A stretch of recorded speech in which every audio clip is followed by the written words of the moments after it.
ओम नमस्कार, जय हिंद, जय भारत। मैं योगा रमेश बिजानिया मेरे सोशल मीडिया के सभी साधकों और दर्शकों का तहे दिल से हार्दिक अभिनंदन करता हूं। साधकों और दर्शकों, आज हमारी इस वीडियो में आपको बहुत महत्वपूर्ण सूचना और जानकारी देने जा रहे हैं। ये मेरे घर के सामने पार्क है जहां मैं आकर हमेशा प्राणायाम करता हूं। और प्राणायाम मैं ये पीपल के पेड़ के नीचे करता हूं। जो आपको पीछे मेरे दिखाई दे रहे हैं, दो विशालकाय पीपल के पेड़। इन पेड़ के नीचे बैठकर आधा घंटा तक धीरे धीरे आराम से आहिस्ते आहिस्ते प्राणायाम करता हूँ, क्योंकि हमारे शरीर के अंदर परमात्मा मालिक ने दो बड़े बड़े ऑक्सीजन के सिलेंडर दे रखे हैं। क्योंकि हम निरंतर लगातार कई सारे सांसारिक कार्य करते रहते हैं। उन सांसारिक कार्य को करने के लिए ऑक्सीजन की खपत बहुत होती है। जैसे हम बात करते हैं, सोचते विचारते हैं, चलते हैं, उठते बैठते हैं, तब भी ऑक्सीजन की खपत होती है। ऑक्सीजन की खपत ज़्यादा होती है, लेकिन हम ऑक्सीजन लेते कम है। और ऑक्सीजन की जो सिलेंडर है, उनके अंदर जो कुपिकाएँ हैं, वो कुपिकाएँ रूपी जो गुब्बारे होते हैं, वो धीरे धीरे फटते हुए जाते हैं जैसे आपकी उम्र बढ़ती हुई जाती है। लेकिन हम लगातार निरंतर इस प्रकृति के पास में आकर, इन पेड़ पौधों के पास में आकर, इन दोनों ऑक्सीजन के सिलेंडर के अंदर ऑक्सीजन लेते हैं, तो हमारे दोनों ऑक्सीजन के सिलेंडर सही रहते हैं। इनमें ऑक्सीजन का बैलेंस अच्छा रहता है। अगर इसमें ऑक्सीजन का बैलेंस अच्छा रहता है तो अंदर का ऑर्गेनिज्म सिस्टम है वो अच्छे ढंग से कार्य करता है। जब भी आप भोजन ग्रहण करते हैं तो उस भोजन का पाचन, डाइजेशन और उस भोजन की को ऊर्जा के रूप में कन्वर्ट करना, ये हमारे शरीर का ऑर्गेनिज्म सिस्टम करता है। लेकिन वो ऑर्गेनिज्म सिस्टम बिना ऑक्सीजन के कार्य नहीं करता है। आजकल देखिए, वर्तमान समय में कब्ज, गैस, डाइजेशन, एसिडिटी की समस्या क्यों उत्पन्न हो रही है? क्योंकि इंसान के शरीर के अंदर जो दोनों ऑक्सीजन के सिलेंडर है, उसकी कनेक्टिविटी एक ऑर्गेनिज्म सिस्टम से होती है, जो आपकी भोजन की जो भोजन होता है उस भोजन को ऊर्जा के रूप में कन्वर्ट करता है, रूपांतरण करता है। वो अब कम हो गया है, क्योंकि वो ऑर्गेनिज्म सिस्टम कमज़ोर हो गया है।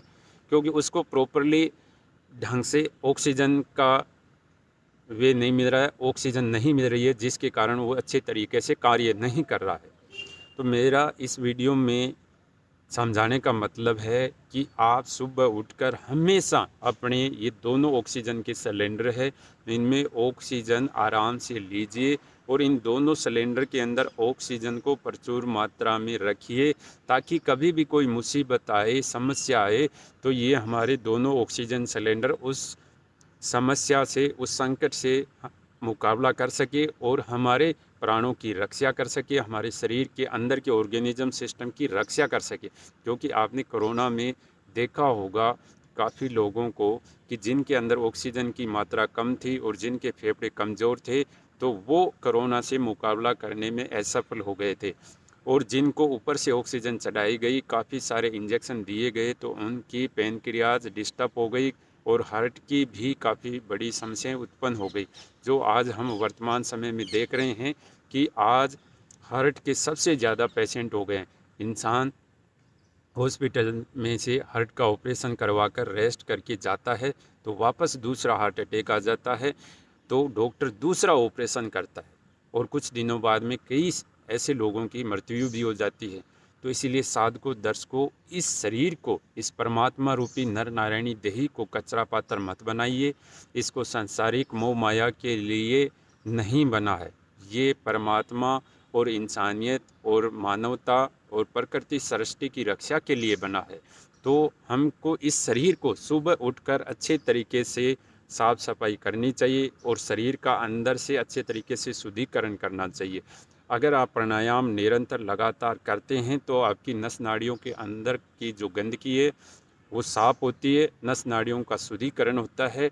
फिर हम किसी भी ध्यान में बैठेंगे तो हमें बहुत लाभ प्राप्त होगा, और किसी भी पाठ पूजा में बैठेंगे तो हमें बहुत लाभ और फायदे प्राप्त होंगे। तो पीपल के पेड़ के नीचे बैठकर प्राणायाम करोगे तो आपको निश्चित तौर पर 100% फ़ायदे मिलेंगे।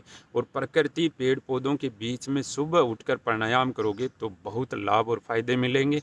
5 से और 6:30 का बहुत महत्वपूर्ण समय होता है, क्योंकि इस समय जितनी भी गंदगी डस्ट होती है वो नीचे रहती है। जैसे ही सूर्य भगवान निकलते डस्ट ऊपर उठने लग जाती है। फिर आप प्राणायाम करोगे, एक्सरसाइज करोगे तो आपको उतना लाभ और फ़ायदा नहीं मिलेगा। आज के वर्तमान समय में लोग बाग इतनी बड़ी बड़ी मिस्टेक कर रहे हैं, अपने ऑर्गेनिज्म सिस्टम और शरीर के खिलाफ इतनी बड़ी बड़ी मिस्टेक कर रहे हैं, जिनका परिणाम उनको आने वाले समय में ज़रूर भुगतना पड़ रहा है और भुगतना पड़ेगा। तो साधकों और दर्शकों, मैं जयपुर में काफ़ी सालों से रह रहा हूँ और मैंने अभी थोड़ा सा एक वर्कशॉप खोल रखा है जो आयुर्वेदिक पंचकर्म एक्यूप्रेशर मसाज का काम करता हूँ। लेकिन लोग बाग पैसे देने में भी कंजूसी करते और अपने शरीर के ऊपर 1 रुपया तक खर्च करने में सोचते हैं। आप मोबाइल, गाड़ी, प्रॉपर्टी के लिए इतना बड़ा बड़ा इन्वेस्ट करते हैं। आसन को अगर सही तरीके से करेंगे, जैसे हमारे महर्षि ऋषि मुनियों ने बताया है, वैसे करेंगे तो आपकी शारीरिक संरचना में ज़रूर लाभ और फ़ायदा होगा। और प्राणायाम की जो विधि है, जो मेथड है, वैसे करोगे तो आपको बहुत लाभ और फ़ायदा मिलेगा। लेकिन आज के वर्तमान समय में आप लोगों को देखते हैं किस प्रकार एक्सरसाइज करते हैं, किस प्रकार आसन प्राणायाम कर रहे हैं, तो उसके नुकसान उनको ज़रूर भुगतने पड़ेंगे, क्योंकि उनके शारीरिक संरचना में ज़रूर परिवर्तन आएगा और उनकी शारीरिक संरचना की जो ज्यामितीय स्ट्रक्चर है वो ज़रूर ख़राब हो जाएगा। तो मैं आप सभी को कहना चाहता हूँ कि अच्छे तरीके से आसन करिए, अच्छे तरीके से प्राणायाम करिए। जो हमारा उठने का समय है, सही समय उस पर उठकर आसन प्राणायाम करना बहुत ज़रूरी है। अगर आपको फ्यूचर और भविष्य में आगे बढ़ना है और शारीरिक स्वास्थ्य को सही रखना है, मानसिक स्वास्थ्य को सही रखना है, तो आसन प्राणायाम को अच्छे ढंग से करिए और अच्छे लोगों से जुड़कर अपने शारीरिक स्वास्थ्य का लाभ ज़रूर उठाइए। हमारे योगा रमेश यूट्यूब चैनल पर जाकर आप किसी भी रोग बीमारी का नाम लिखिए, योगा रमेश लिख दीजिए, आपको उससे रिलेटेड संबंधित सारे वीडियो मिल जाएंगे।